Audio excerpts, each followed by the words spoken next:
you're doing, whatever thing you're setting out to do, whatever ideas you have in this business, whatever thing you're going to get, whatever that it is that wakes you up, you have to do it with excellence. We purchased a facility over in Greensboro. It used to be the old Pella Window and Door building, 46,000 square feet. It was an empty warehouse. We transformed it. When I walked on the campus, I said, it's a campus. Campus? I would take people on tours. Nobody was there except me and the person on the tour. But I would walk through and say, we're going to have some businesses over here. And we're going to have a advanced training center over here. We're going to have an event center over here. We're going to have a beauty salon over here, barbershop over there. This entire area here is called the Village. This entire side. This was about close to 20,000 square feet. And we came in and we started with one space and literally just kept building. We would show a space as though it was a show home and build it out for them the next day. I love it. Today we have a very special guest today with us, none other than Dennis Quaintance. CEO and CDO of Quaintance Weaver Restaurants and Hotels, Dennis Quaintance has become synonymous with operating successful businesses throughout North Carolina. Dennis opened his first restaurant in 1989. Named after his father's race car, Lucky 32 quickly rose to the top as one of the best restaurants in the Triad. Now owner of 4 restaurants, including Green Valley Grill, Printworks Bistro, and an additional Lucky 32, Quaintance is also the owner of the O. Henry Hotel.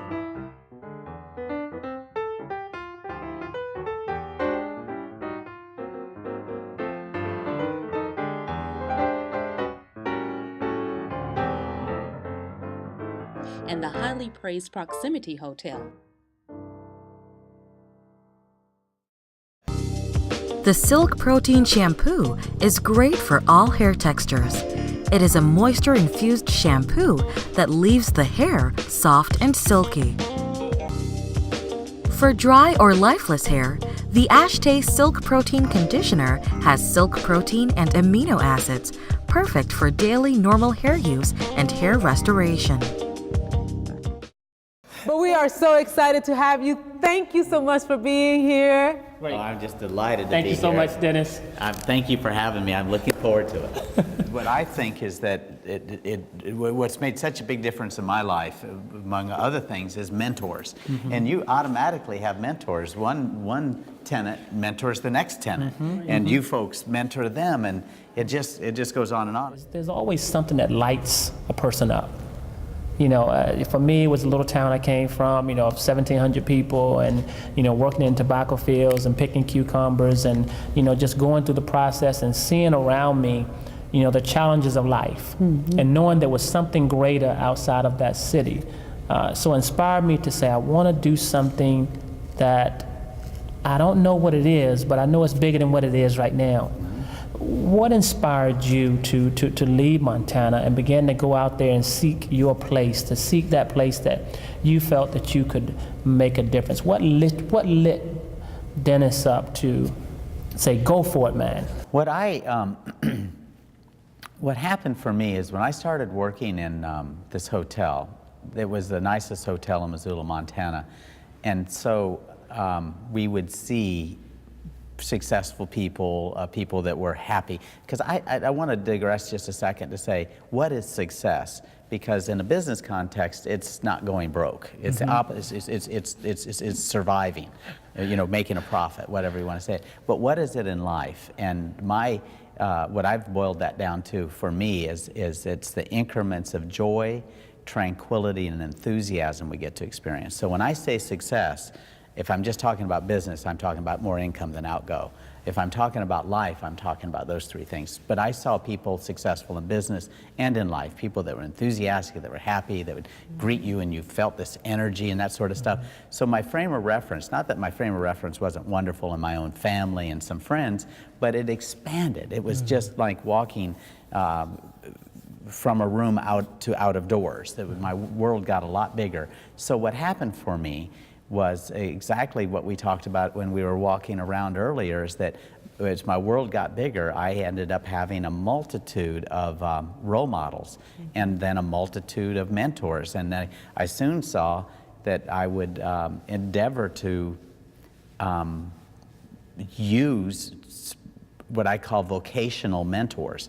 I would notice that someone was really good answering the phone, so I'd try to match that ante. But then they were really irrational, this particular person I'm thinking about. And it's been long enough ago, I don't think they'll come find me and beat me up. But they were very irrational in their relationships. Very good on the phone, very good at, you know, this whole idea of smiling when you're on the phone and really making sure you're paying attention, not being distracted looking at other things. And there's some basic tricks, and they were really good at that. So that was my phone mentor. And then another person was my relationship mentor. Another one was my pool maintenance mentor, you know, and another one was my double declining balance and accelerated depreciation mentor, you know, whatever it was. And so I just, with those different people, then I got to see a larger world. But that's where that learning more comes through exposure. You have to be exposed. It's not even optional. You can travel all day on your computer, on your iPad, you can travel all day, but you can't really travel and see what it's really like unless you go there. There's something about touching the sand. There's something about being in China, in Guangzhou, and speaking to people who don't speak English. There's something about being in Hawaii and being on the beaches. There's something about being in Europe. There's something about being right there at the opera in Paris. There's something about it that people can't tell you it by being on the computer.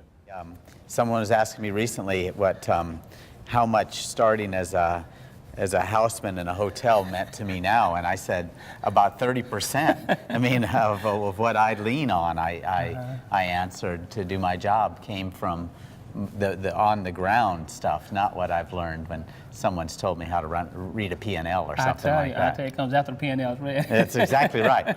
Right. The way my life unfolded, I lived in a relatively small town in Montana, and there were times when we were on aid for dependent children and that sort of thing. So what I learned is that being of slight stature, I was confident that I wouldn't have a future working in the woods, not the Ramona and Michael Woods, but I mean in the forest, I need to say, because I was just too small. And the same with the lumber mills and all that. So I started to think, how do I make a living outside of that? And I stumbled into getting into the hotel business when I was just 15. And then I realized that soon after I got there, that I didn't know a lot of the words. I remember distinctly, within a couple of years of starting, someone said, well, we can't do that because that doesn't qualify for the accelerated depreciation. And I remember thinking, what's depreciation and what's accelerated depreciation? And then someone else said double declining balance depreciation. So I was like, you know, so I went and bought some textbooks, used textbooks for 50 cents that had the words in them. And I said, okay, what I'm going to do, if I'm too embarrassed to ask what a word means, I'm going to go look it up. And so now I have a really fun job. I really love what I get to do. And I would argue that one of the many reasons that I have it, I've mentioned mentors before, but another reason is that somehow I understood that you don't get to play if you don't know the language. That's good. Yeah. Well, I tell you, you took me back just now when you were talking about a word. When about 15 years ago, we were really struggling with ashtray products, and we went to SCORE. And we met a man named Eric Endemeyer, who we still use. Still one of our best friends and mentors. Wonderful mentor. And he asked us, what's your gross profit margin? I'll never forget that. We didn't know. We had been in business, Dennis, for 4 years at that time, and we did not know what our gross profit margin was. We were doubling sales, literally doubling sales. Yes. And literally, we were taking the hugest loss. Yes, and the wonderful thing about a great mentor, they don't just give you the answer. You have to go and look for it. Yeah. And Eric, that was his first question, right? But that's the teaching thing, is that, you're not teaching. Giving the answer is not teaching. No. That's right, that's right. And he stopped the meeting. Yeah. We were supposed to meet with him for an hour.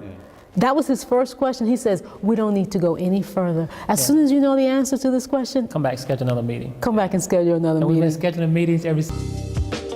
The Ashtay Hair and Scalp Balm prevents dry, itchy scalp while promoting hair growth. It is excellent for thinning hairlines, for dry skin, and for basing the scalp before a relaxer. It's also great for the skin. The Ashtay Sculpturing Lotion is designed for body, sheen, and bounce. Use it for twist styles like a Bantu knot set or two-strand twists. For roller sets, straw sets, and other wet styles, use the sculpturing lotion. The sculpturing lotion is extremely concentrated. You can dilute it with water to create a softer hold. The darker the solution, the more firm the set. The lighter the solution, the softer the set.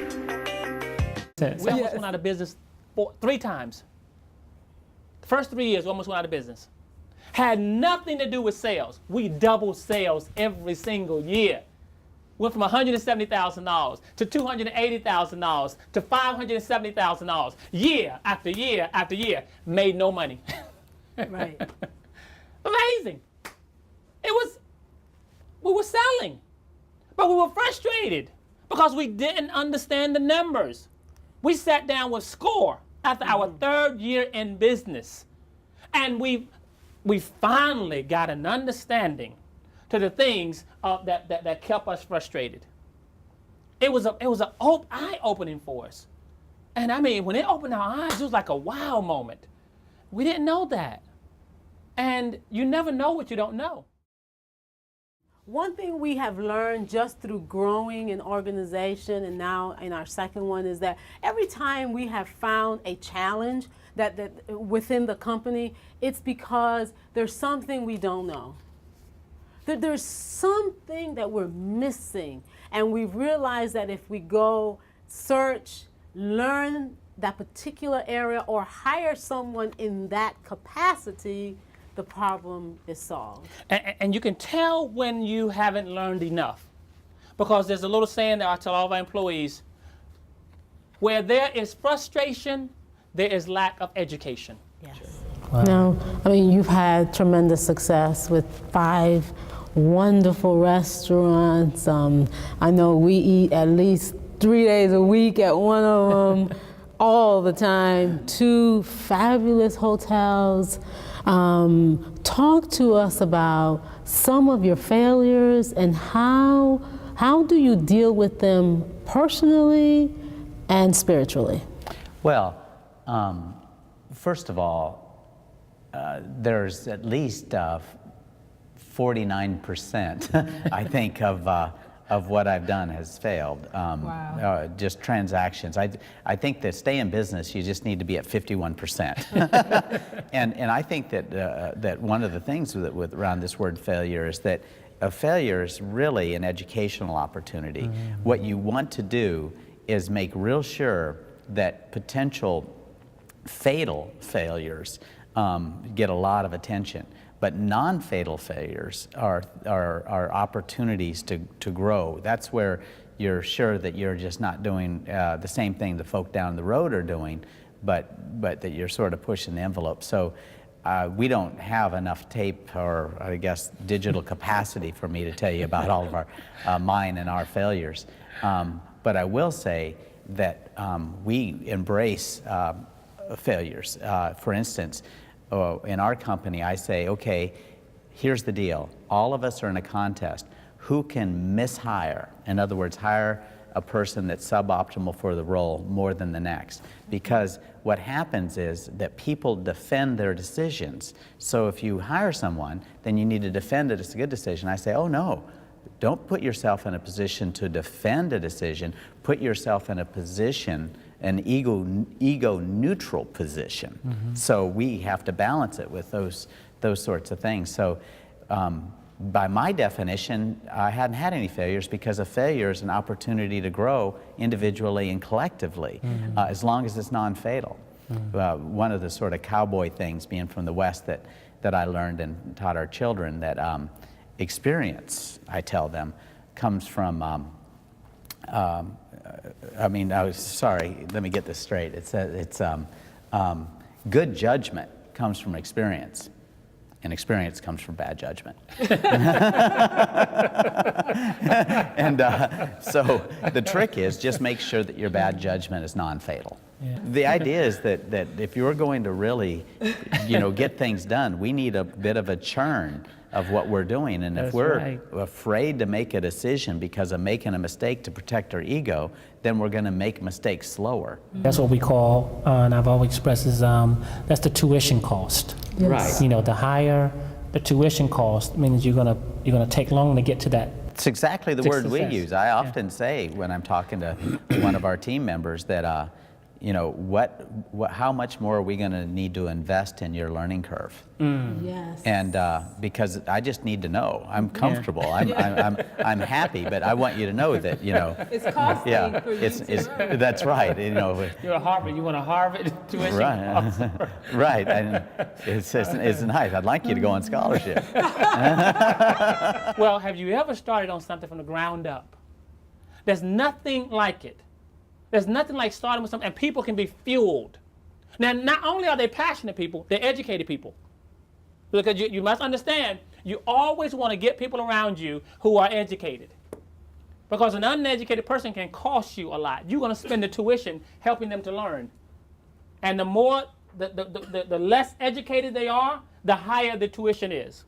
It will be cheaper for you to take a person with no education and send them to Harvard than to bring them into your organization and try to help you to get them to grow it. Unless they have that passion and that desire, that's something that you can't equate. Now you're one of the first. You're first in many areas, but you're one of the first in Greensboro that had the idea of a sustainable hotel. And you didn't just go to that distance, you went even farther than that. You went and looked at how can I do it better than it's been done, period.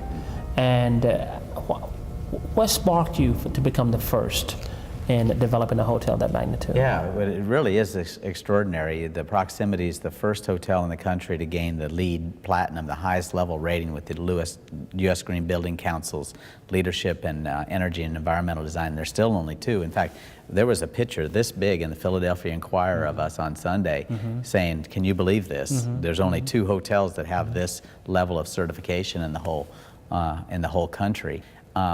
So what led us to that, it's really a fun story. These twins, Nancy, my bride, brought these two wonderful boy-girl twins into our lives 13 years ago. And after they were born, Nancy and I were going for a walk. And I remembered saying, I used to think that legacy was an ego trip. And now I think that legacy is a fact of life. There are going to be people after we're dead that are going to care about how we behaved. So how are we behaving that might embarrass them? And so we started talking about that. And the two things we landed on that concerned us the most are we being as proactive as we can with what we're doing out in the sort of energy economy. And are we being as proactive as we can in what I call the fairness area? What type of strategic plan, or what do you implement during great economic times versus slow economic times? Well, I actually don't do anything different. Okay. The idea is that you always have to have more income than outgo. So most every business is a formula business. What is the formula? What's the gross profit? What's the net profit? Getting all the way through it. And you will never do a good job with anything that you don't measure. So even in relationships, what's the quantifiable response? But financially, this is particularly true, but it's true all the way along. So my the way that we think about good and bad times is sort of a fun way to say it is the way that Warren Buffett puts it, that you don't know who's swimming naked till the tide goes out. So you want to make sure you have a swimsuit on. And what I mean by that is make sure that you're not undercapitalized. You have enough money where the amount of debt that you have isn't so high. And in my experience in the hotel business, for instance, that out of 20 years, you're going to have 10 good years, 6 mediocre years and 4 years that are going to be terrible. You just don't know which 4, which 6, and which Gotcha. 10. So just pretend like the next 4 are going to be the bad ones. And the other thing is that people respond to that and say, but I don't have that kind of money. Well, you don't have to have that kind of money. What you have to have is that kind of credibility. So when I think about bad times, I think, of course, it's inevitable. You've got to plan on it. And it's just a sort of a bonus if it doesn't come.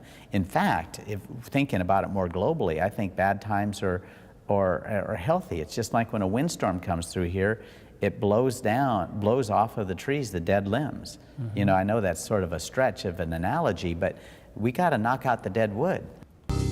Our 3-in-1 dandruff shampoo has a bactericide, fungicide, and an antiseptic that tackles dandruff that is underneath the hair follicle, on the scalp bed, and even on the hair shaft.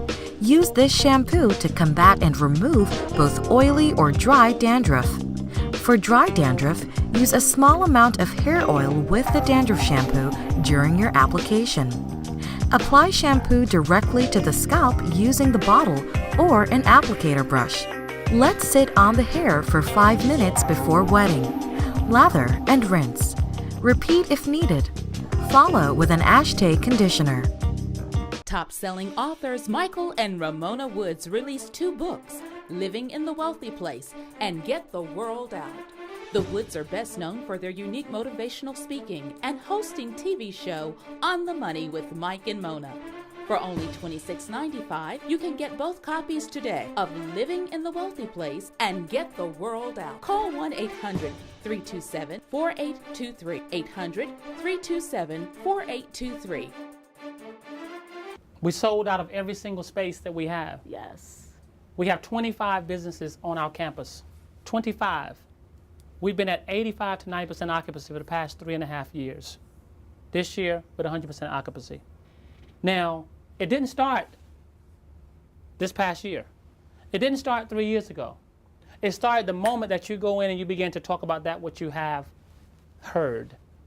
See, a lot of times you got to speak it into existence. Somebody says, how you speak it into existence? Because you know what you heard.